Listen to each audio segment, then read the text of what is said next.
This may be a while for you, but it's only mere seconds for us.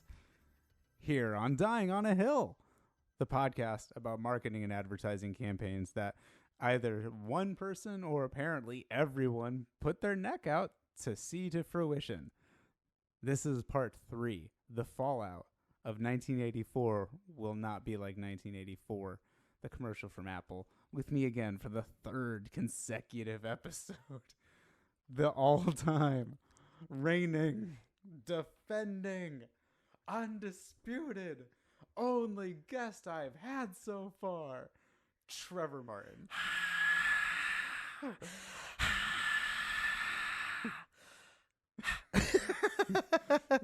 The entire crowd has asthma. They're all sitting down. They wanted to stand up. You heard thousands of people go, oh, no. And I came out with a confused look on my face. So how you doing, buddy? It's good, man. It's good to be king. How you enjoying the whole 1984 experience so far? I'm taking you back. You're taking me back to hair bands and George Orwell and the Super Bowl And MVP Heisman winners. Marcus, not gonna even try. Totally forgot. Nope, yep. Totally forgot. Just say OJ. Yeah. No. Maybe next time. I'm trying to get Charlie to say OJ because then I turn into my true form. A glass of OJ. Not fresh squeezed. No, I'm from Concentrate, baby, because I got the focus of a motherfucker. Ain't I a stinker? Right, where we last left off. Apple was on the verge of airing the Super Bowl. Nay, they were about to air it. They had aired it. I don't know. We kind of left. It's kind of like the commercial happens, I think, in the chronology. Yeah. This, is that the commercial happens in between episodes. It's like when someone dies off screen. Yeah. So the commercial happened. It cost roughly $1.2 million to produce and air. And, it had director Ridley Scott. It was Apple. What could go wrong? Apparently, everything. Fuck. It just confused the hell out of everyone. Oh, not just the Apple board, but like the audience? Yeah, not. Oh, no. Yeah. So Lee Clow, one of the art directors, says that they tried airing it before to test audiences because they were like, surely this fucking board has no fucking idea what they're talking about. Yeah. And he goes, so there's this thing called an ASI market research, and it's basically like the Nielsen rating for commercials. And he goes, on ASI market research, 43-point scale predicting how effective a commercial could be at persuading people to buy a product, Apple's first ad for the Macintosh computer scored a measly 5. What the fuck? Well below the average score of 29. 5 out of a possible 43? Yeah, which is an arbitrary number, it seems like. Just bring it to 50 or 100. I completely agree with what that. kind of like old pencil math? It's like I imagine it's a guy who looks exactly like Bob Newhart. Yeah. This just is being, well, if you cross this and how many adjustments did you make before that? Okay. Like, this is how commercials should be viewed. Let me get as close to the mic as possible. This is how commercials should be viewed on a 43-point scale. I wear sweaters over dress shirts with neckties every day. it's by the way a sneaky great way to get out of dressing up for an interview. Sweater over the dress shirt with a tie, it makes up for not having the blazer, because I don't know about you, I look terrible in a blazer. Oh, really? Well, you need to get a custom suit. You need to get it tailored, you need to get it fitted. And like I have so many weight fluctuations that like I literally cannot hold on to a suit. Yeah. This is my fat suit, this is my medium suit. Exactly. Yeah. So so wear the sweater over solves all of that. Looks nice. Yeah. Nice cashmere. Oh, yeah. Feels especially good. out here. You roll up in a sweater in L.A. And people are like, what is this daring mastermind doing? I'm going to give him a job just on gusto. He's making a statement. I need to hire him to figure out what it is. So 10 years ago when you came in here, you were wearing a sweater. What's that all about? He waited that long to ask the employee. And that's when my head will fall off because I'll remove the ribbon. The sweater was keeping your head on the neck the whole time. Exactly. So 5 out of 43, by the way, is 11.6%. That's almost as much as you get for writing your name, I think, on the SAT. So Steve Jobs, Steve Wozniak, his own money, Steve Hayden, Lee Clow, and Richard O'Neill all effectively put up their jobs. They're like, we have to do this. It has to work. Wow. It scored so bad that there's a rumor that it only aired once. And they're like, it's a genius move that this commercial just kind of came on, fucking flash in the pan, and then went away. And then everyone was talking about it afterwards. The truth is, the board had so little confidence in it that they were meant to buy like 3 or 4 spots. And they said, no, you get 1. Wow. And they're like, and you can have the other one or the other couple, but it has to be the Macintosh paper floaty thing. And Yes, they're like, yes. No, we don't want to do it. Hammers. We want to throw hammers. And so there's like an old wives' tale that this thing magically like only played once. First off, that's not even factually true because it played in Iowa or Idaho, I think. I'll find it somewhere over here. It's in the script later. Yeah. Played in this other place. Okay. You know? And it had to run there so that it could win awards because much like entertainment, advertising loves awarding itself. Oh, yeah. So this actually cleaned up. It did great in the awards, but it did it before the fucking thing aired. It was judged before the commercial aired, which is the most insane thing that I can ever think of, is that you win the Cannes Grand Prix for advertising before it airs. So even with it winning all those awards, the Apple people were like, we don't like this. This commercial's a piece of shit. Well, they were judging it, I think, before it aired. Before it aired, but after it won the awards. Yeah. It was still, what was more important to them was, people are not going to dig this. I don't care how many paperweights we got. And so and also I heard that they were supposed to run in a bunch of DMAs. The top 10. So DMA is Dude Morning America. Dude. Oh, right? Man. I think I had a moment where I looked up because so a DMA is basically a market. It's a television market. Okay. So Pennsylvania has a few, but a lot of it is Philadelphia. Akron is one. Toledo is one. Like basically every city has its own market. Huh. Midwest markets are a lot bigger because they have fewer people, so they have to be more spread out. Like Colorado's market is actually within, I think it's got maybe like 4 states on it. But it's called the Colorado market? Well, the Denver DMA. Huh. Yeah. So that's basically like Miami, Fort Lauderdale, Dallas, Fort Worth. Like these are DMAs. Yes. Uh-huh. They're supposed to be in the top 10, which goes as, I think, let's see if I can get this. It's Atlanta, New York, Los Angeles, Chicago, Philadelphia, Miami, Washington, D.C., San Francisco. I said New York City. I don't think Boston's in it. Oh, did I say Houston? Houston. Oh, fuck, I'm missing one. It's going to be I think it's in... It's not Cincinnati. I don't know. Anyway. Like Raleigh, North Carolina or something. Yeah. I have some bad news for you, Charlie Garcia. Oh, no. You got those all wrong. It is the moon, the moon, the moon, the moon, the moon, the moon, the moon. And then the 11th one was going to be IBM's headquarters.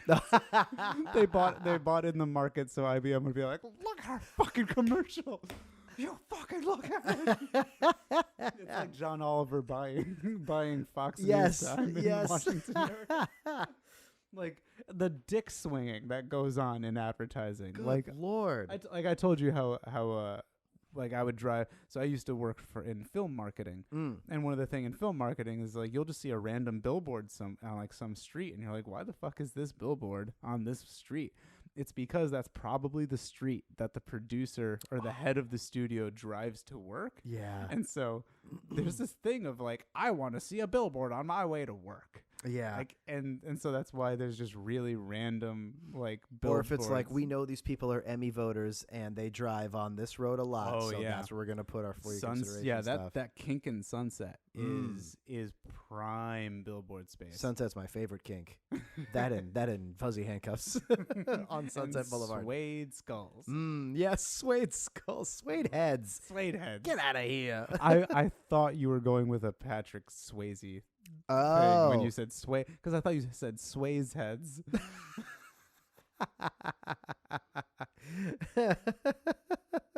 Yeah, I'm a real Swayze head. Big Point Break guy. And so here's the writer for the New York Times for when it won the Grand Prix. Nice. And I'm gonna do this in like 1986 New York Times journalist voice. Ah, Oh God. spare no more, oh ye of little faith. All right, the nation's advertising creativity is not as dead as a dodo. Is that really how it's written? I can't do it like. Spare ye not? Yeah. All right, despair no more, oh ye of little faith. Good The Lord. nation's advertising creativity is not as dead as a dodo, which is like, hey, fuck you too, New York. It's like that's got to be some weird journalist versus advertising thing going on. Like he's talking to his dad who works in advertising instead. Like it might as well have been like, "Hey, Dad, I saw a commercial." Chiat Day won the Grand Prix at the 31st Annual International Advertising Film Festival in Cannes, France. Over the weekend, with such a winner, it is the first American winning agency in 5 years. Oh, damn. So, you know, it'd been a lot. I think a lot of good television at the time was being done in Britain. Sure. And which is where the American sort of system, you know, inherited or it kind of hailed from. Jay Chiat started in London, then eventually came down. So some people were like, oh, well, this is kind of like America's saying like, oh, we're here in the advertising game. It's like, I mean, whatever that matters. Right. Yeah. Like it's one thing for like, you know, if you're actual gangsters that are going into a neighborhood and being like, now we're going to sell the drugs on your territory. But I think it's another thing where it's like, we make commercials. We make real pretty commercials. Yeah. Like, okay, come on. And so here's just an ad agency guy. He was the former art director for this agency called McKee, which is a pretty big one. I didn't say his name because I tried looking. I wanted to look up more about him, and I couldn't. So I think in frustration, I just didn't type his name like a dick. I wanted him to be more successful. Oh, Charlie, you were mad at him. I'm like, why aren't you the CEO of a bigger place? Oh, now you sound like my dad. But I'm sure he's wildly successful and a nice guy. Whoever he is, this mystery art director we from can't McKee. shout out to him and see. So it speaks to the people intelligently by not saying too much. It doesn't try too hard to be amazing. It is truth. It took the truth that Orwell shared decades earlier and applied it to our future, our freedom. In 60 seconds, it made you root for the underdog, which you realize is you. Oh, man. I realize I'm biased because the ad also changed advertising forever. But it is, in my opinion, that we would not be having this discussion about Super Bowl ads if it had not been for this one. And this was a talk about, like, you know, Super Bowl ads and what's the best Super Bowl ad. And people are like, this is the best Super Bowl one. And so he came his pants. Terry Tate, office linebacker. Best Super Bowl ad ever. Yes. Yes. Yes. Yes. I agree. Terry Tate, office linebacker. All right. Sorry, buddy. Chiat Day would go on to say that they earned $5 million in free publicity. One thing that some PR people will do is that they will try and figure out how much coverage something had or how often something gets picked up. So I used to write press releases, and one of the jobs of those press releases would be to Google News the press release and just see what stations, like, it's a lot of local news because you can pay like $100 and just have something circulated in like the Cincinnati WCXR fucking whatever. Yeah, they'll take it. Yeah. PR is a fucking scam and a half. Hell But then yeah. again, I'm a marketer, And I'm sure they would be like, fucking marketing sucks. Yeah, it's Springfield Shelbyville sort of thing. Exactly. Yeah. But you'll never hear me say that PR is a good thing unless it's damage control. Sounds like good PR to me, baby. Yeah. Steve Jobs, though, said that there was $110 million of free press. But, that's Steve Jobs. Sure, yeah. I'd made the biggest boat in the world. It's just in a little... Did you, Steve? Did you, Steve? It's big to me because I think different. He's standing in a bathtub with his jeans rolled up with a little newspaper boat. Looks big to me. Next question. It's a press conference. But the actual sales numbers were not that great. Oh. So in 1981, shit was fucked, right? Ah. Apple II was ending. Lisa had just bombed. In order to basically stay solvent, Mac estimated that they needed to sell 2.2 million units of the Macintosh 2 by 1985. Now, the commercial aired and the product launched in 1984. Yeah. That's because it was delayed by 4 years. Oh, Jesus. So they were already, like, fucked. Yeah, totally. Like, we've already lost so much money. Yeah. So, 2.2 million units they had to sell in a year. That's probably why they had to spend so much money on advertising.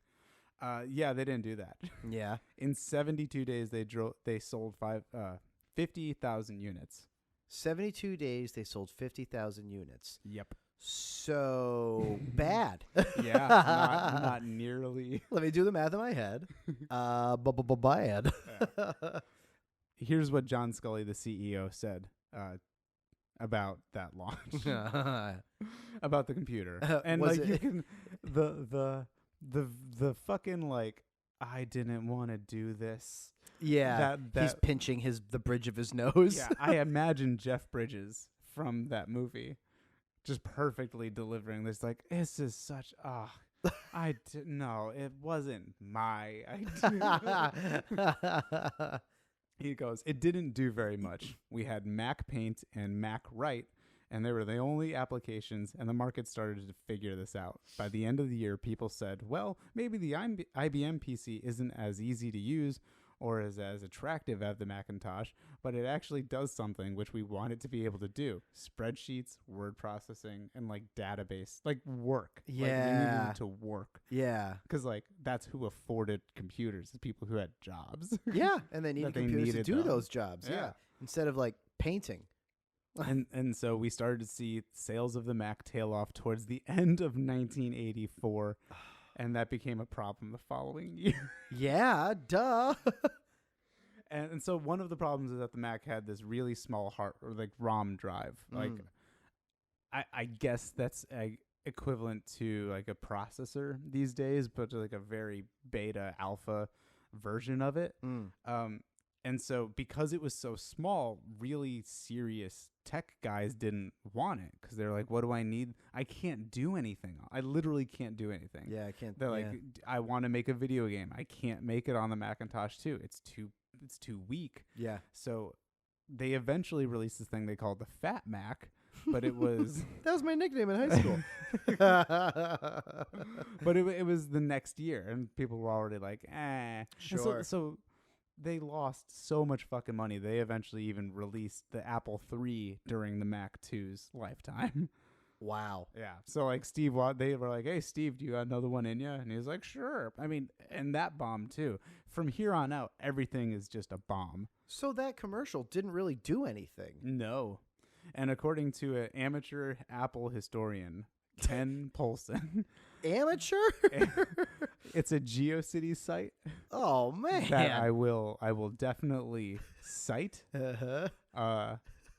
And I'm gonna put it in the comments. I'm gonna put it in the details of this. Very cool. But yeah, this there are people like that. Like I said, one of the writers or one of the early people, I think Andy Hertzfeld, had the folklore.org to like, here's what happened with Apple. And so like there are people out there that really do devote a lot of their lives to this shit. And Wow. apparently Paulson is one of them. Like, like Ken Paulson sounds like he would be a meme these days. Like a Ken Bone sort of Yeah, thing. Ken Bone. Yeah, that's exactly who I'm thinking.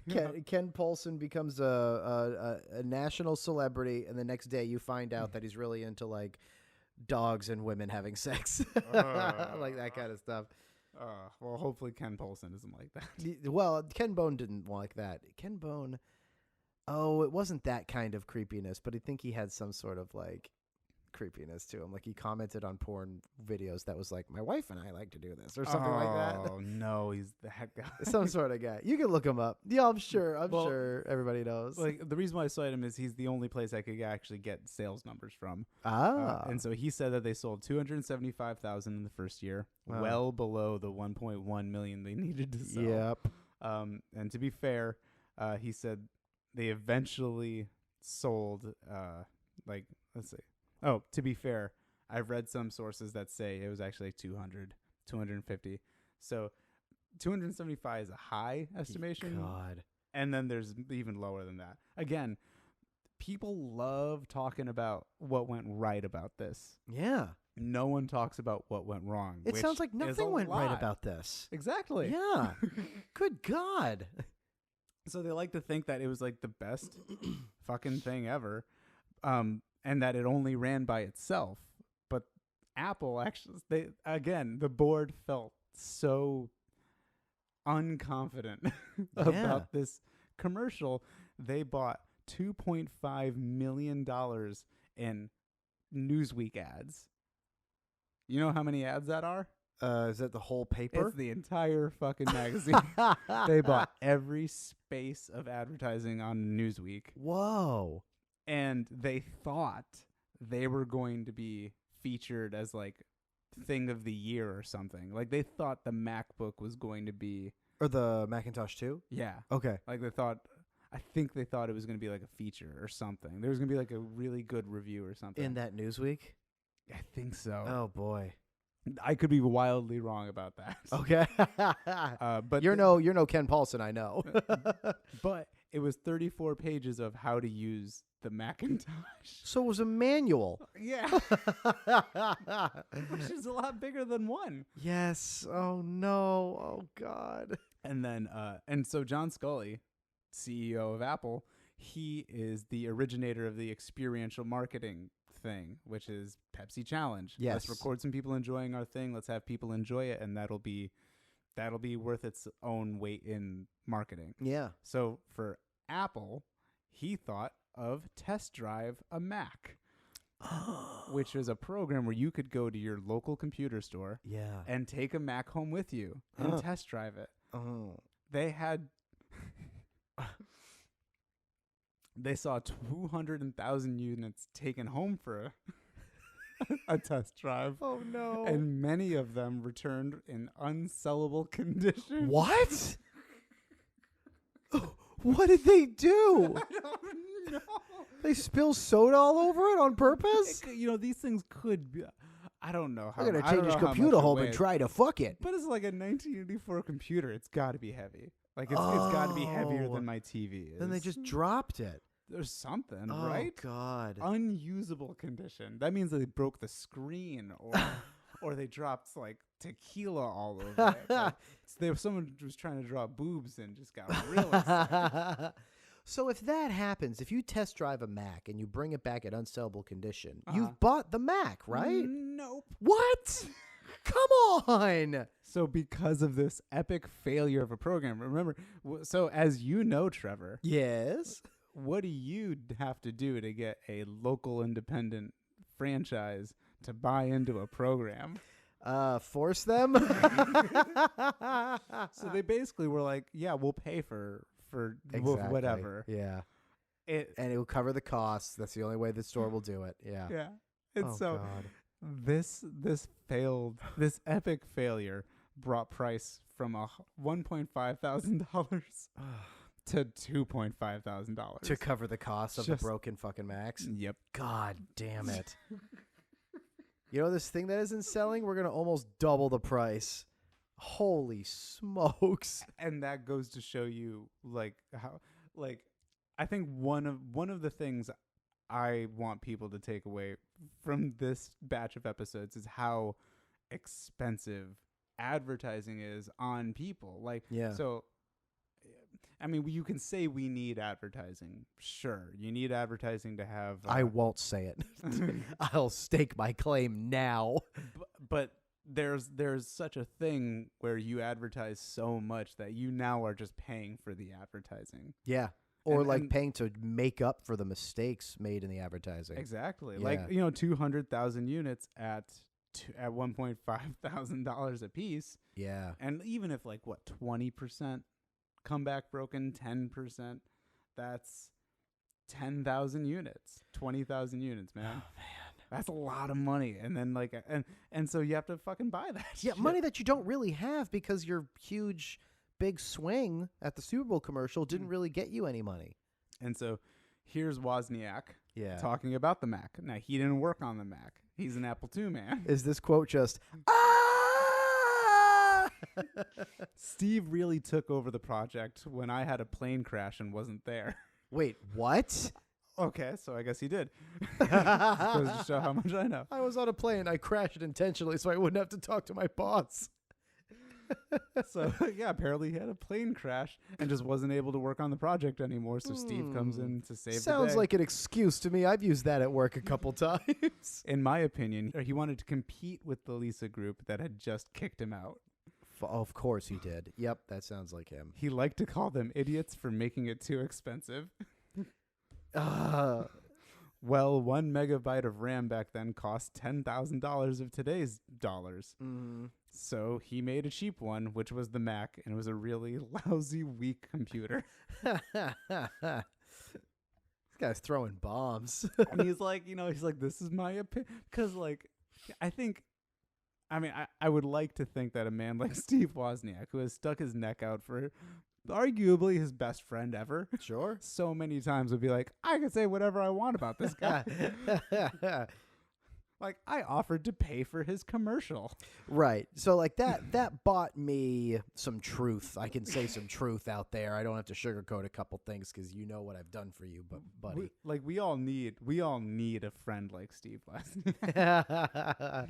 The Mac eventually would have some success in the way that the Apple II kept selling. It was just more editions, different upgrades, just throw an E, throw a fucking another letter, make it bigger, whatever. Just keep improving it, like they're until doing with the people actually iPhone. bought. Exactly. Yeah. It's the same fucking thing. Yeah. But by the time the 90s hit, Apple had just lost too much. 1984 and Mac 2 not selling on the heels of everything else not selling, it killed them. And so in 1990, basically they had completely lost whatever foothold they had not even 6 years ago. God. They went from 30% probably to 5 to 10%. So how did they bounce back into the juggernaut we know it is? They threw a couple of shrewd business deals, basically. Really? Yeah, and then marketing. Oh. Steve Jobs came back and just sold the shit out of some iMacs. Wow. Oh, so it was the iMac that kind of brought it back out. Yep. Ah. It was he had the Cube or the NXT or Next or something. It was basically he made a really good looking graphic user interface and made Apple buy him because their graphic user interface so basically he failed so hard that they were like, we're not doing graphic user interface that much. So then he went out on his own and did a good job of it, and Apple was like, okay, you're back in. Yeah. Ah. So they bought his company, and in buying the company, he had a seat on the board, and they made it a chairman. John Scully was fired in 1993 for, putting his faith in his protege time and time again. Man. Steve Jobs had been fired by the CEO and then not taking the fucking hint, crusaded the current CEO to do this commercial. Oh, and the CEO will you heard him being like, it's fucking it was Steve's idea. He never wanted to do it. He never wanted to, but again, probably a better friend than Steve Jobs ever deserved. Sounds like it. Yeah, dude. And the funny thing was he would go on to make the first little tablet. He would make the Apple's iTablet or something. The iPad? It wasn't the iPad. It was just like a little Palm Pilot with a stylus. Oh. And that was John Scully's idea. Apple created that? Yeah. It was Oh. his big swing. It was his like, well, fucking Steve Jobs is gone. Let's see this Pepsi challenge brain at work. But it was, again, it was too fucking expensive. Yeah. And no one bought it. Yeah. Because that's just always going to happen for early versions of technology. Chiat Day remained the agency of record still to this day. Wow. There's a little shakeup. There's a thing going on. Apple is taking more of its marketing in-house. I'm sure Chiat Day is still extremely involved and Sure. has some kind of sweetheart deal. Ridley Scott is still Ridley Scott.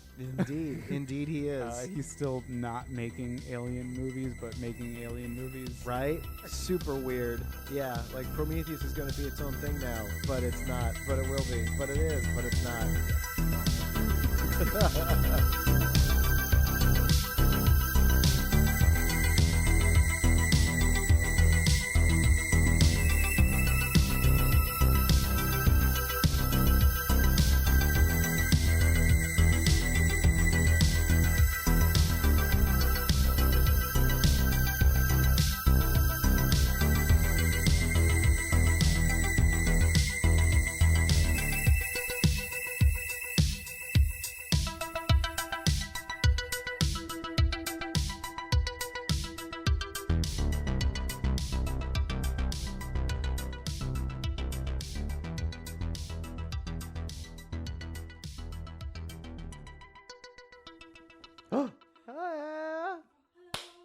What is your favorite Super Bowl commercial? Favorite Super Bowl commercial? There are a lot to choose from. It's a tough question. There's this commercial where this kid has a bag of Doritos. Yeah. And he's like, "Get into my time machine, mister." And like, it's this kid with his bag of Doritos. And then he comes out and like the kid like goes inside or something, and the guy comes out of the fake time machine, and there's like an old man there, and he's like, "Billy, you got so old." There's these people in Arizona did that commercial. Oh. And it was like for a contest for Doritos. That's a good podcast. That is a good The podcast Doritos- episode. Make your own. Because that's a fucking scam. Yes. Shaquille O'Neal recently tried to pull one of those. Oh. Of like animate a Shaq story. Oh. and, like- that's so much work. and- Animate? Yeah, animate. And if you win, if we pick it, then we put it on the TV show and you get, I think, $500. That's And bullshit. if you make it and you submit it and you don't win, then you don't get to use it anywhere else. Yeah. Yeah, fucking bullshit. So there was backlash, and I think he changed some of those things, but yeah, that's so crazy how people just think they can get away with that shit. All right. Back into the episode. I'm going to cut this out.